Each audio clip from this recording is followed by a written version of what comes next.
Something happened last week in the midst of that art storm video thing that I kind of had going on last week. There was something that happened in the midst of that where I was just like, oh my God. It was kind of like cherry on the top of the sundae kind of thing. It was just universe going, you are so spot on. You have no idea. In here, we're going to give you this just to let you know it's all coming together.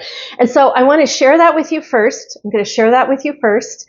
And then I want to share with you kind of like this theme story thing that's going on about identity and art and a favorite person of mine from my past that I cannot get her off my mind. I have to tell you about this amazing person. And then at the end of it, I'm going to do my art share, and it ties into the themes of all of this. So that's just kind of the lay of the landscape. So let's go back to the beginning, and I want to share with you this amazing thing that happened on social media after I shared kind of like that storm of art video thing that I had going on.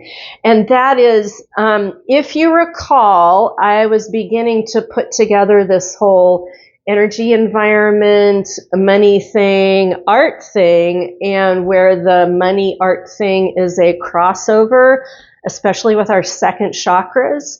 Well, I posted that, and there were conversations that were happening, and that was fantastic. And this one woman, I started having a conversation with her, and she vulnerably dropped that she's not been able to do her art because she has been self-sabotaging herself to the point of, like, it's a little scary kind of the stuff that's happened. She's been self-sabotaging herself to the point she can't do her art.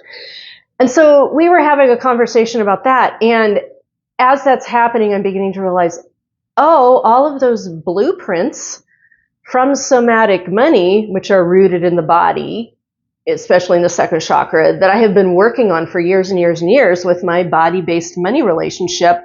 She's talking about this experience she's having, and I'm having like this recall, deja vu feeling of like what she's talking about, my work with somatic money blueprints, a body-based money relationship, they totally go hand in hand.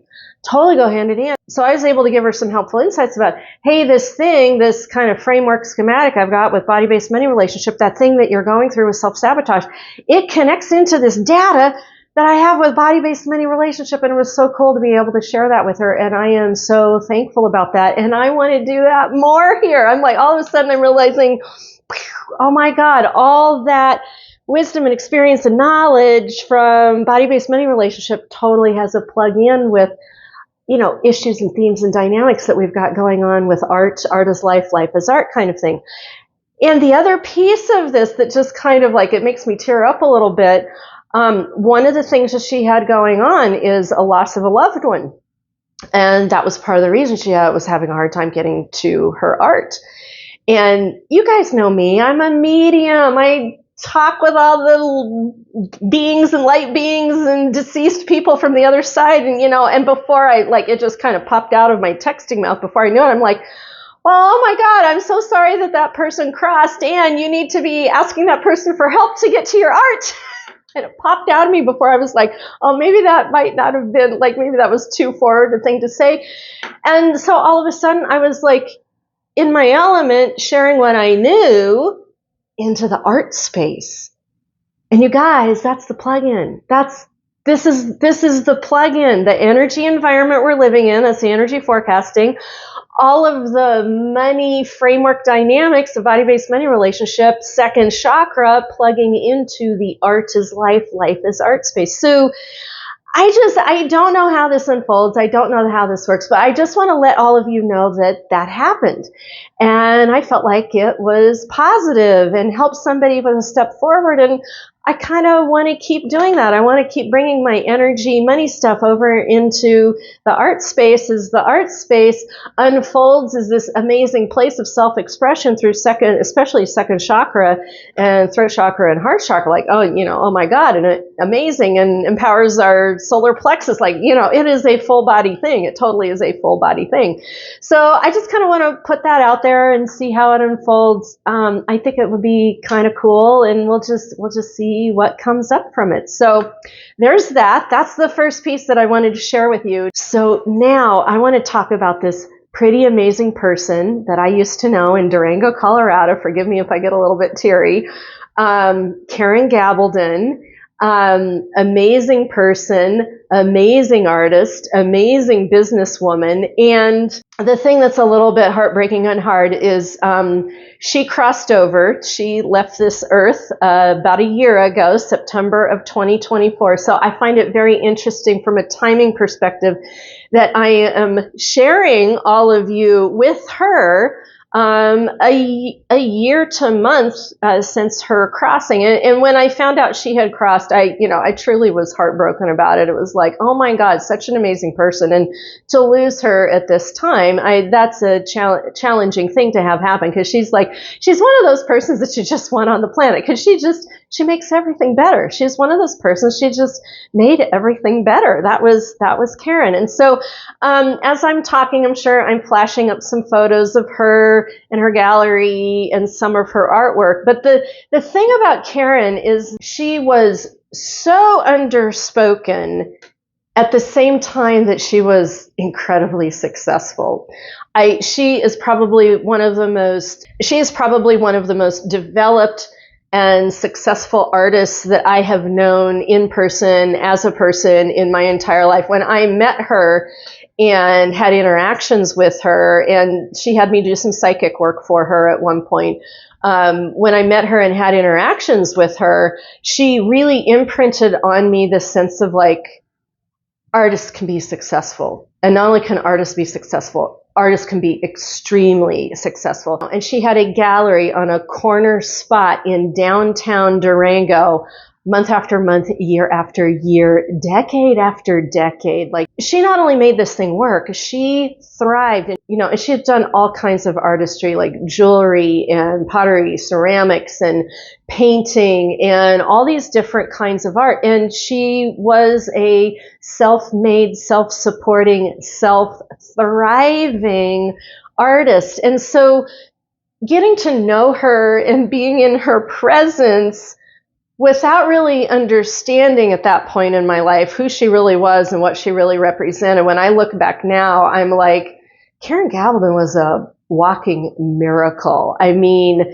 she was able to be a woman, be a female artist, and be successful at it, and be financially successful at a level of business that most times we don't see most people be able to do. And she was able to do it. And not only did she do it, she did it extremely well. And so that imprinted on me. And I think, as I've been thinking about her over the last couple of weeks and wanting to talk about her, the one word that kept coming through and kept coming through and kept coming through was this one word of identity.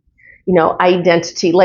Karyn Gabaldon's identity of who she developed herself into, her identity was it was immutable, even though she continued to change as an artist as she grew. One of the stories she told me, and this goes with the identity piece, her imprint of identity was so powerful for me, of you knew she was an artist, and she was that through and through. And within her being an artist, one of the stories she told me had to do with about how she changed her identity as an artist through the years. One of the things she told me, she's like, Dana, you develop your art and that unfolds and you change and the art changes. And so your identity and exploring that changes with it. And she had this thing happen in the Durango community. She was at one point she was doing all of these beautiful florals, these amazing florals. And I got to see a few of them because that was art that was on its way out. She wasn't painting those florals anymore. And so I kind of saw the last little bits and pieces of that. By the time I met her, she was doing these huge, amazing Southwestern landscapes, these gorgeous Southwestern landscapes. And the story she had to tell about that is Dana, people in Durango got to know me as the woman who painted these beautiful florals, right? And then I got to a point where I got disgustingly sick of painting those flowers. I got to a place where I was if I had to paint one more of those blasted flowers, I thought I was going to vomit. It was kind of one of those stories. And I could really relate to that because I have arrived at places with that with my psychic work and certain products. And if I was going to do certain things at certain prices and sort of like you somatically arrive at a place where it's like, that was good while it lasted. And now I cannot do that anymore. And I need to change up what I'm doing. And so she was telling me the story. And so she started moving out of the florals into painting landscapes. And, you know, of course, it's Karyn, so of course it's gorgeous and beautiful. And there was part of the community she got so much pushback from because, you know, she even had some people coming in and saying, how dare you change from painting the florals that I'm used to expecting to you painting, and now you're shifting into landscapes? Like, how dare you? Like, she had people angry, like royally upset that she would change her artistic focus. Well, you and I both know that, you know, you paint what is coming through you. You paint as you're developing. You paint and you do your art as like this development and expression and all of that. And she said to me, she said, like, Dana, it wasn't in me anymore. Like, I could no longer identify with it. Those florals were no longer me, and I was no longer those florals, and I had to change my identity. And changing my identity in my art meant that it created some friction in the community because I wasn't doing what they all thought I should be doing any longer. And, you know, when she went through this was kind of scary for her because, you know, her livelihood was based upon what she was painting. She couldn't paint the flowers anymore, and now she needed to paint landscapes. And she said you know, there were some come to Jesus meeting moments, and, you know, there were some scary times, and at the same time, she knew she had to change her art because the identity direction and the identity expression and the development, like, it was all going into a new space, right? And yes, she made it through. And by the time she told me this story, she'd moved through the fear and the pain. And she was in a new place, and she was able to laugh about it because, like, I mean, me telling this story to you now, there's part of it that's like somewhat humorous of like people in a community getting upset because you're no longer painting the way they want you to paint. I mean, that's kind of laughable, right? But it was real and true to a point where she really went through some stuff with her community members. And, you know, as I am telling this story, the feeling that I get is that this is registering for all of us in a lot of different ways. And I would love to hear your take on where you're at with this and maybe what you've kind of gone through as an artist, or, you know, if this is creating a block, or is this going to open something up for you, or if this is giving you permission. Not that you need permission. I think this is just this huge statement, like Karyn Gabaldon, an established artist after decades of work, still had to go through stuff like this because her art was changing and she was changing, and she could no longer do what she had done in the past. And, you know, I think that says a lot about our movement of who we are, what we do, how we live our art is life, life is art, and having the courage to change things. You know, and now that I'm telling you this, I'm also realizing it reflects with my own story of the last couple of months of realizing, oh, I can't do what I've been doing with my video and my business and platform. I've got to change it up, and Spirit Team's been guiding me along the way, and it's been scary and hard, and I've had some pretty good pushback in the comments of people not being so gracious, and I've had other people who have been incredibly gracious to me that I'm so thankful for. And ultimately, I know it's going to come out in the wash, but in the long run, this whole shift of expression is a shift of identity, is a shift in how we are living our life as art, art is life, right? And I got to say, as a somatic money practitioner, I've got to say, this is all throat chakra. Throat chakra is home of identity, expression, branding, value, being seen, being heard, hearing, listening, in value. And so what I'm talking about here is a total throat chakra thing. Is it connected in with the rest of the body? Absolutely, absolutely. But the home of this, like what Karyn's talking about, and what many of us go through in shifts and changes of our expression and then changes of our own identity, no matter what we're doing in life, whatever we're experiencing, it's a throat chakra place, and it is very connected to the value of money space, which is, kind of not an accident. I mean, she had deep concerns about her finances for a short period of time because it was like, oh God, what if nobody buys my new landscapes? She had that. She told me, she's like, oh my God, what if I paint these and then nobody buys my new landscapes because I'm known for the flowers. And then she had to move through it, and she had to do it. And ultimately ultimately the universe supported her. By the time I met her, all I knew Karyn was as a landscape artist, a Southwestern landscape artist. Beautiful work, beautiful work. So that is both the theme and the story that I wanted to share with you. And now I want to take you back and show you some of my own artwork. So this artwork that I'm going to share with you is the artwork that I feel I identify with most as a person. Like, I've been able to create a few pieces where I felt it and it happened, and I looked at the art afterwards and I'm like, oh my God, that is me. I am this. There was a self-identifying thing that happened, and it felt so good. And once I set the bar there, once that happens, you have this feeling of wanting to hit that feedback loop again. I don't know if it's a dopamine hit or not, but like, it felt so good.